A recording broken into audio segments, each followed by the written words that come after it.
Hey guys, if you like my content, hit those like and subscribe buttons. It really helps me out. Thanks. Ladies and gentlemen, my name is eSports Money, ZSM, Mac10, whatever you want to call me, and welcome to my guide to jungling Nyx Assassin in patch 7.06e. You can kind of see a trend. I'm going through heroes that are popular at TI for a lot of reasons, though he's not been as popular because of the fact that he's been banned so much at the main event.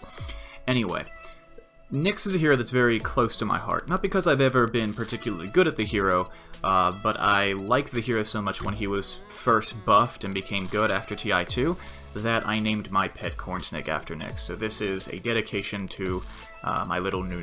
Thank you, Nyx. So for this guide, the item build is going to be starting with an Iron Talon and Tangos, which is very standard for your melee jungler. And again, this is a guide that's going to probably be Radiant exclusive, at least in terms of efficiency. It's a lot worse on the dire side because of the way Nyx works. Nyx is a hero that is going to need bonus regen, so I do pick up a salve and I'll pick up a stout shield.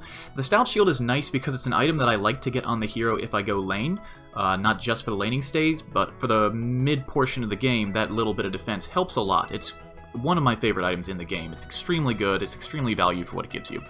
The next item that I'm going to get is going to be my bottle, and this is wonderful because you're going to be jungling for a minute or two longer after you get the bottle so that you can have boots, and when you're jungling you have access to the bounty runes so you get more charges off the bottle. Now, a note about the ability build. I like this hero in the jungle a little bit more than I do your typical non-traditional jungler because of the fact that the build that I use with him in the jungle is very, very similar to the build that I use in lane. So the idea is at level 4 and at level 5, you're going to have as many points possible, please excuse that, into your Q. You're going to have 1 value point in your E, and you're going to have 1 value point in your W. So with the W, you do mana burn, so it's a nice bonus nuke, and then your Q is just raw magic damage. Now the nice part about your Q, and the reason I haven't been using it too much in the early game, in the early portions of this guide, is because the damage goes up pretty high between levels, and I want to do as much damage as possible with my limited mana pool. That's one of the biggest limitations of the hero, that he has a very small mana pool, and he's an agility hero, so he doesn't gain mana that quickly. The next item that I will get is boots. That's the duration of this guide, and that is my goal. I want to hit 6 minutes and have Bottle, Iron Talon, Stout Shield, and Brown Boots. Now, the next item I'm going to get is typically a Null Talisman.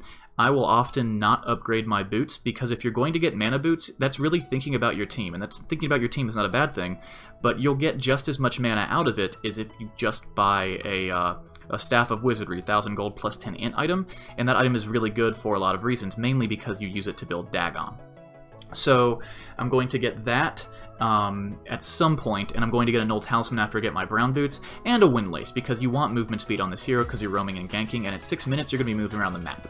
So the idea is you land your stun, then you mana burn, and you need to get the right click after you break your ulti. You right click once because you get a massive amount of bonus damage, so if you break invisibility from Vendetta by using your Q, you miss out on a few hundred points of magic damage, and that will secure you a kill. The nice part about Dagon is it allows you to further secure that kill.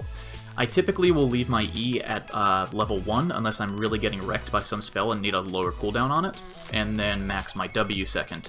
Talents are... they're not too crazy on this hero, leave that kind of up to personal preference. And again, you want to start roaming around and looking to help your lanes around level 6, around minute 6, and you'll be not too far from your ultimate by then. And once you have your ultimate, you just contribute a huge amount of map control to the game. And the Iron Town, a lot of people will scoff at because now you have this chunk of money in your inventory that doesn't help you too much. But if you can't find those ganks, and you need to kill a jungle camp, it's going to help you a lot throughout the entirety of the game, because Nyx is never really good at right-clicking. So thank you so much for watching this guide.